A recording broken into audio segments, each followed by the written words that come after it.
എത്രയോ രോഗികൾ വളരെ പെട്ടെന്ന് ഗുരുതരാവസ്ഥയിലേക്കും അതീവ ഗുരുതരാവസ്ഥയിലേക്കും ചിലപ്പോൾ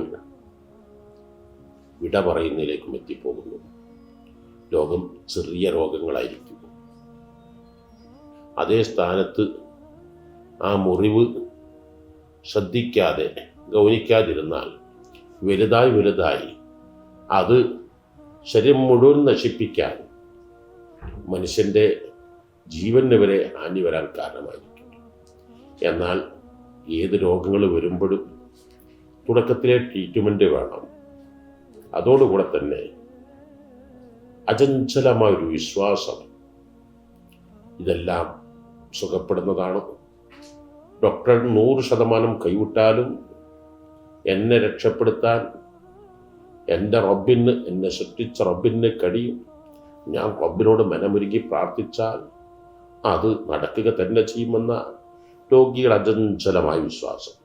അതോടുകൂടെ തന്നെ രോഗിയെ പരിചരിക്കുന്ന ബന്ധുമിത്രാദികൾ, കുടുംബാംഗങ്ങൾ, അവരുടെ നല്ല സപ്പോർട്ടുകൾ, നല്ല ആശ്വാസ വചനങ്ങൾ,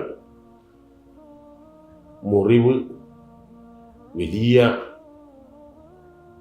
ഗുരുതരമായ പ്രത്യാഘാതങ്ങൾ സൃഷ്ടിക്കുന്ന ആകാതെ, അതിൻ്റെ ഗുരുതരങ്ങൾ പറഞ്ഞു കൊടുക്കാതെ, ഇതുപോലുള്ള രോഗങ്ങളൊക്കെ എത്ര മാറിയ അനുഭവങ്ങളുണ്ട്. അതിന് നല്ല നല്ല ആത്മീയ ട്രീറ്റ്മെൻറ്റുകൾ, അതിന് നല്ല നല്ല മഹൽ വചനങ്ങൾ, ധാരാളം ചരിത്ര സംഭവങ്ങൾ എല്ലാം പറഞ്ഞു കൊടുത്ത് അവരെ ആശ്വസിപ്പിച്ചാൽ ഏറെക്കുറയും സുഖപ്പെടാവുന്നതേ ഉള്ളൂ. ഒരു വിത്ത് നട്ടുപിടിപ്പിച്ചാൽ ലോകത്ത് നട്ടുപിടിപ്പിക്കുന്ന എല്ലാ വിത്തുകളും കായ്കനികൾ നിറയണമെന്നില്ല.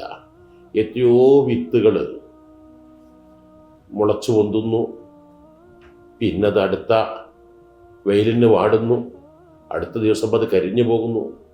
എന്നാൽ നട്ടുപിടിപ്പിച്ച വിത്ത് അതിന് വെള്ളവും വളവും ചേർത്ത് കളകൾ പറിച്ച് അത് പരിചരിച്ച് അതിന് പൊട്ടിപ്പോകാതിരിക്കാൻ കമ്പുകൾ നാട്ടി അങ്ങനെ ശ്രദ്ധിക്കുന്ന ഏത് വൃക്ഷങ്ങളും അത് കായ്കനികൾ ധാരാളം തന്നുകൊണ്ടിരിക്കും. എന്ന പോലെ തന്നെ ഏതൊരു രോഗിക്കും നല്ല സപ്പോർട്ടുകൾ കൊടുത്ത് അതിന് നല്ല ആശ്വാസ വചനങ്ങൾ നൽകി അതിന് അർഹമായ ട്രീറ്റ്മെൻറ്റ് നൽകിയാൽ അത് വലിയ പുണ്യമുള്ള കാര്യമാണ്.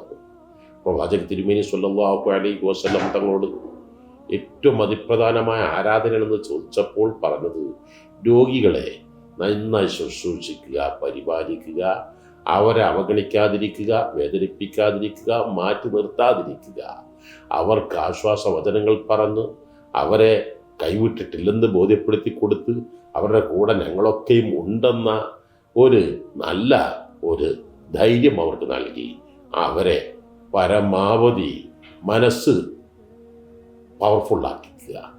അത് വലിയൊരു ആശ്വാസമാണ്, വലിയ സന്തോഷമാണ്.